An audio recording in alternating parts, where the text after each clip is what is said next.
program. This is a special report coming to you from the Skills and Technology newsroom high atop the towering metropolis of New York City. The following information has... Oh my God, I can't really do this for real. Anyway, here you go, Lou. Take it away. So 30 years ago today, hip-hop was really thrown into the mainstream because of a famous video and song by an artist called MC Hammer. And I wanted to talk to you today about the relationship between directors and artists and kind of what ends up on the editing floor and what turns into legendary film. So, Joe, here's the story really quickly. The two biggest things that happened in that whole You Can't Touch This video were the Hammer dance, where he goes and slides back and forth using his feet, and he's got those harem pants on. So Rupert Wainwright was the director of that, sent Hammer the final cut. The final cut got reviewed. Hammer calls him back and says, you got to put back in me just dancing straight. Wainwright says, Hammer, I love you, man, but that's crazy. Nobody wants to watch you dance uninterrupted for 15 seconds. And as you know, that made the whole damn video happen. How do you handle and how does all that stuff get sorted out, Joe? Eeks.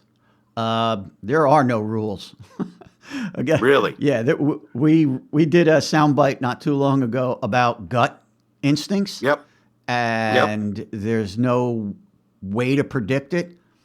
That is absolutely the critical point in creative commercial selling, pop selling, is you don't know. You have a better instinct than other people. You may have a better pulse, but let's get right to what you're talking about.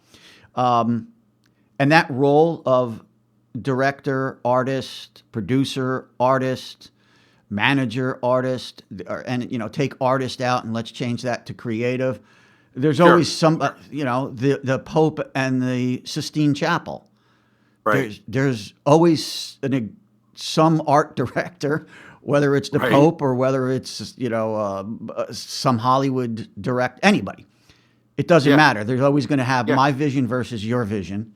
And depends upon how established your vision is versus how established my vision is.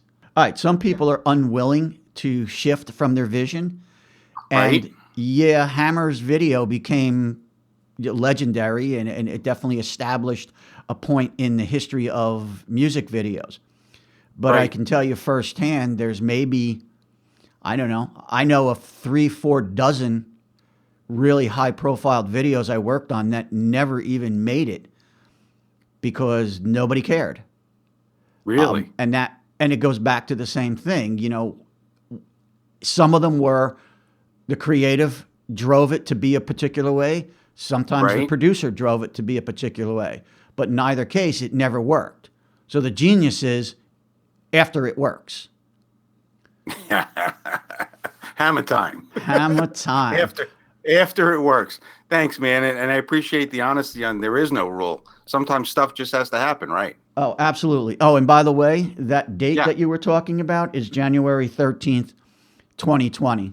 Just in case you're looking at this at 2025 and don't know what we're talking about. Thanks, man. Appreciate it. You got it, cuz. Talk to you soon. You got it, buddy. Thanks for listening to today's show. We've got some really exciting online courses coming up on ferocity.com. See for yourself the exclusive details at ferocity.com and make sure you get on board for early notification of class openings, enrollment opportunities, and founding member benefits. Details at ferocity.com.